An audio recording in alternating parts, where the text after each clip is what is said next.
All right, so let's talk about bracing for lifters. And early on in like a lumbar spine plan of care, something like this, if they're very acute, radicular, probably not a good idea because it does increase the intra-abdominal pressure, aka the loading that happens to the spine. And we need to create pressure on around the spine to stabilize it. So we have proximal stability for distal mobility. You guys remember that concept from PT school? Which means that we need our spine to stay in one position while we move our arms and we move our hips. That's one of the big things that is an issue in weightlifters, just like gymnasts, right? CrossFitters, runners. When you ask athletes to lift their arms up over their head, this is what you get. Where at the end, they get some lumbar spine extension. Their arms actually end here. So to get the rest of the way from there to overhead, they just use their spine. And that's when they're pressing, push pressing, jerking, doing literally anything over their head. Or when they're squatting, right, what do? They get set to squat and they dump their pelvis forward, right? Or they go to get into deadlifts and they set up at the bottom and they get tight. They're down here, but if you keep this position and we stand all the way up, they're just in a ton of lumbar spine extension. Or runners, they're out here, boom, and they're running like this and loading over and over and over again because they don't know how to find a neutral spinal position and brace it there. So the process begins with learning how to breathe into your belly, right? Which a lot of times people have a hard time with. So turn towards me so they have a profile view. One hand on your chest, one hand on your belly. And what I need you to be able to do, Caitlin, is just taking a deep breath in. Watch me first. Breathe in so only your belly hand moves. And then when you breathe out, belly comes in. So we breathe in, belly comes out, we breathe out, belly comes in. Can you do that? All right, and then if you can breathe a little louder through your mouth so I can hear it, that'd be good. Yep, and then breathe in. Good. So she's pretty good at it, hopefully, because she teaches people to do this all the time. She can do it. I like to have the auditory cue of hearing them breathe. A lot of times people do it, and I'll just ask them to breathe louder because I'm like, are you breathing in? Are you breathing out? Like, because people will do it backwards. They'll breathe out at the same time, push their belly out, and then they'll breathe in and pull their belly in, and it's like, I don't know what's going on unless I'm hearing their breathing. And so if they're having a hard time with that, you can go ahead and relax there. What I'll do is say, hey, I'm going to put my hand on your belly. You okay with that? And they're like, yep. And you go right underneath the rib cage so you can push in under the sternum. So go ahead and breathe out. And as they breathe out, I'm going to give a little bit of pressure up and in. Maybe I'll use just the ulnar border of my hand depending on the person so I can really get underneath their rib cage. So go ahead and relax. Just breathe normally for a second and then breathe all the way out. And I'll push up and in. I'll say, hey, when you breathe out, or breathe in, push my hand out. Good, and then breathe out. And I'll push in again. I'll say, hey, breathe into my hand. Breathe into my hand, breathe into my hand. Good, and then breathe out. Right, and we'll just give them the cues, and you can get them to do it themselves. There's any other number of ways that you can get them to do that. That's just a quick one that works fairly well. So that's step one. Then we have to get them to breathe radially, right? 360, not just into their belly, but now we know that they can direct where they're breathing. So then I'll turn them around and say, hey, what I need you to do is breathe into my hands here. So I find their pelvis, and I'm going to push in right between their pelvis and their rib cage. So go ahead and breathe out. And as they breathe out, I'm going to compress, and I want you to breathe in, push my hands out. Good, and then breathe out. One more time, breathe in, push my hands out. And then breathe out. Good, and that feels a little bit different than breathing into your belly, right? Mm-hmm. So now we know that they can control where their breath is, and that second part, that is the breath that we want when they're bracing their abs, okay? So the sequence starts off with finding a neutral spinal zone by squeezing their butt cheeks and inhaling all of the air. So go ahead and turn towards me again. And now all I want you to do is just squeeze your glutes, right? And notice you got a little bit of pelvis movement there, right? Go ahead and relax your glutes. That is because humans are designed for energy conservation. They hang out in a little bit of extension typically. Not that they have an anteriorly tilted pelvis or something crazy or wrong with them. Just that's normal for humans, right? So go ahead and squeeze your glutes, right? And then what you're going to do is breathe all of your air out as much as you possibly can. See the rib cage drops down. Keep going, keep going, keep going, keep going. Abs come on. Good, go ahead and relax. And what you'll notice that does is I squeeze my glutes, right? It puts me neutral here, and then when I exhale, pulls my rib cage down and puts me in neutral from the top. So we're getting in neutral from the bottom, and we're getting in neutral from the top, and then we're going to use the abs to hold that position.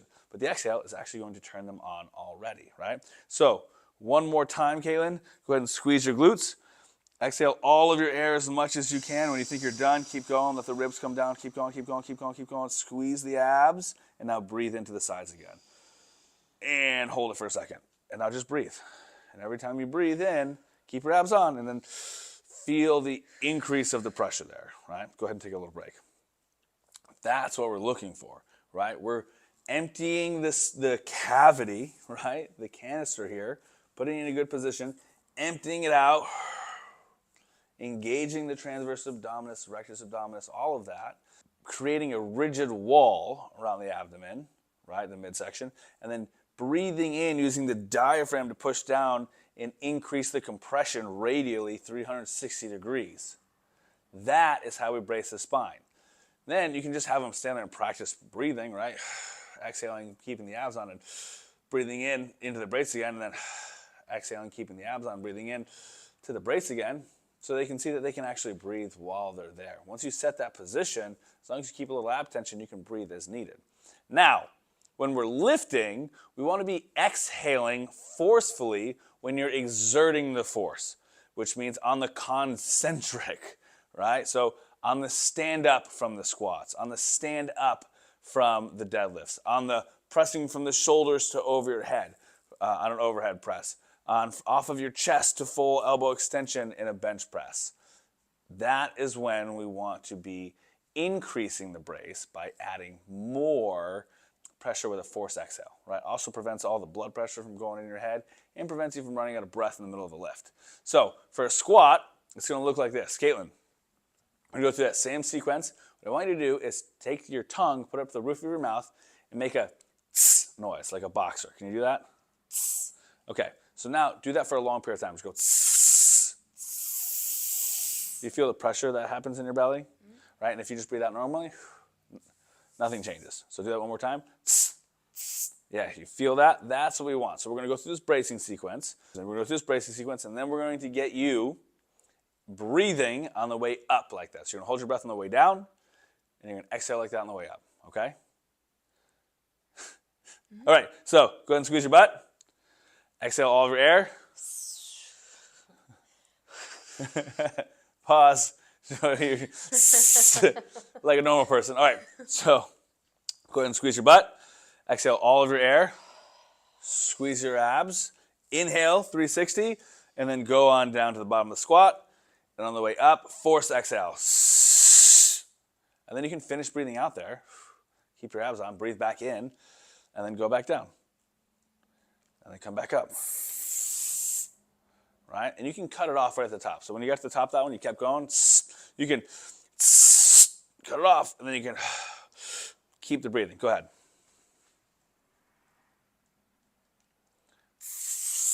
And then you can finish exhaling normally, breathe in, and then go back down. As long as you're keeping the ab tension, right? Now, go ahead and relax. That is a shit ton of tension, actual unit of measurement, for an air squat, right? The level of your bracing should match the level of the task. If somebody's doing an air squat, yes, they should be bracing, but maybe they can just bring it down to like 20% tension, and they can actually inhale on their way down instead of in preparation for the descent like they would with, you know, a heavy barbell back squat. So what does that look like if we go through that bracing sequence, Caitlin? And you squeeze your butt, exhale all of your air, squeeze the abs, breathe in, just bring it to 20% tension, and then just air squat, right? And then breathe it on the way down and go through reps of it, right? Breathe so I can hear you, please.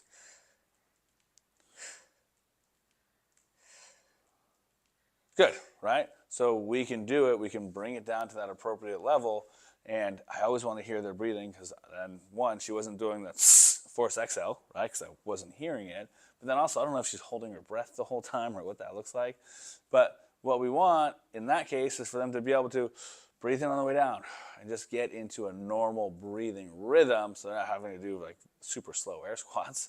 Now there's one more step, and that is what we call rooting, to really engage the glutes along the way to make sure that as we're driving up, we're getting solid glute involvement, which is going to be driving your big toes down to the ground, not curling, but just pressing straight down. So what you're going to do, get in your squat stance, Caitlin.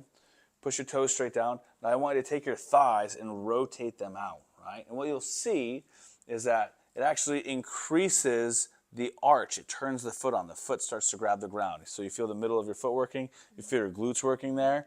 And now squeeze your butt. Exhale all over your air. Squeeze your abs. Inhale. Keep that rotation on your squat and stand up with the exhale.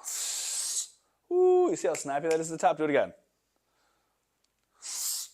That's what we want. So when you get that sudden snap at the top, you know the glutes are doing their job, and the air, you can relax, and that exhale is keeping the ribs down. So if you see people and they're doing air squats, and they're coming up and they're like stopping somewhere here, like their glutes aren't working. Their glutes bring you all the way up, right? So keeping that rooting makes sure that if you're starting to lose it from the bottom, boom, it puts you in good position from the bottom, and that exhale pulls you back down to reinforce that brace from the top and the bottom for each and every lift.